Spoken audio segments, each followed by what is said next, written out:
Banyak orang mulai investasi karena pengen aman secara finansial, tapi nyatanya banyak juga yang justru hancur dan bangkrut karena salah langkah. Saya nggak bilang investasinya yang salah, tapi cara dan pola pikirnya yang bikin celaka. Dan hari ini saya mau kamu dengar baik-baik, karena bisa jadi kamu juga sedang mengarah ke sana. Saya akan bahas 5 kesalahan investasi paling fatal yang sering dilakukan. Kalau kamu bisa menghindari ini, kamu bisa selamat. Tapi kalau tidak, kebangkrutan di depan mata. Di akhir video, saya juga akan bagikan satu prinsip sederhana yang bisa jadi rem darurat agar kamu nggak nyasar terlalu jauh. 1. Investasi tanpa dana darurat. Banyak yang terlalu semangat mulai investasi sampai lupa bangun fondasi. Padahal dana darurat adalah hal pertama yang wajib kamu punya. Tanpa dana cadangan, kamu bakal panik saat ada kejadian mendadak, entah itu sakit, kehilangan kerja, atau keperluan keluarga. Dan saat panik, kamu akan jual investasi dengan rugi. Ingat, investasi itu permainan jangka panjang, tapi hidup bisa kacau dalam semalam. Jadi sediakan dana darurat dulu, baru mulai melangkah. Kedua, ngikutin tren dan influencer buta-butaan. Pernah ikut beli saham atau koin hanya karena katanya bakal naik? Itu bukan investasi, itu ikut arisan tanpa nama. Saya tahu banyak influencer yang tampak meyakinkan, tapi kamu harus sadar, mereka tidak bertanggung jawab atas uang kamu. Investasi itu tanggung jawab pribadi. Kalau kamu tidak paham barang yang kamu beli, lebih baik jangan sentuh dulu.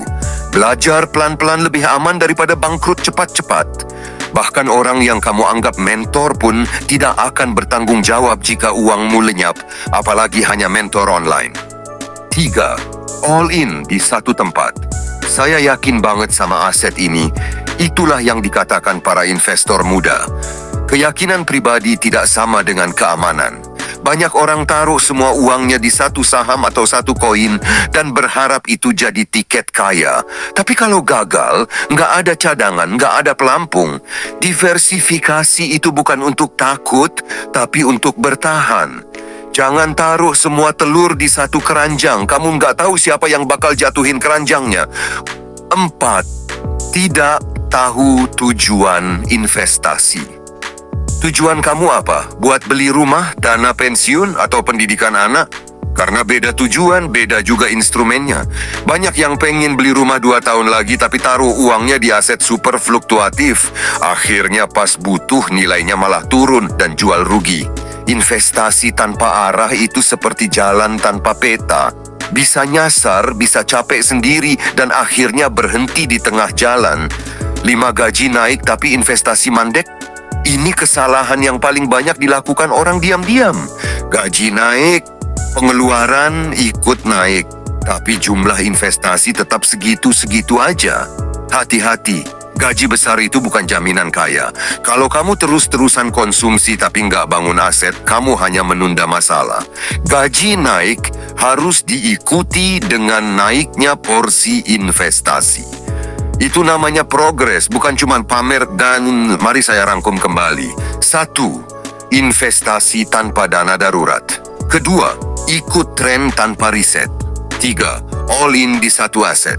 4. Tidak punya tujuan investasi. 5. Gaji naik tapi investasi stagnan. Prinsip sederhana dari saya. Jangan buru-buru kaya. Buru-burulah paham. Orang yang paham bisa kaya pelan-pelan. Tapi orang yang buru-buru kaya seringkali malah rugi cepat-cepat. Kalau video ini bermanfaat buat kamu, klik like dan share ke teman yang sedang belajar investasi juga. Dan kalau kamu belum subscribe, yuk subscribe sekarang. Channel ini akan terus bahas mindset, uang, dan investasi dengan cara yang jujur dan masuk akal. Tanpa gimmick, tanpa janji palsu. Tulis di komentar. Kesalahan investasi apa yang pernah kamu lakukan dan apa pelajaran terbesarnya? Kita belajar bareng di sini.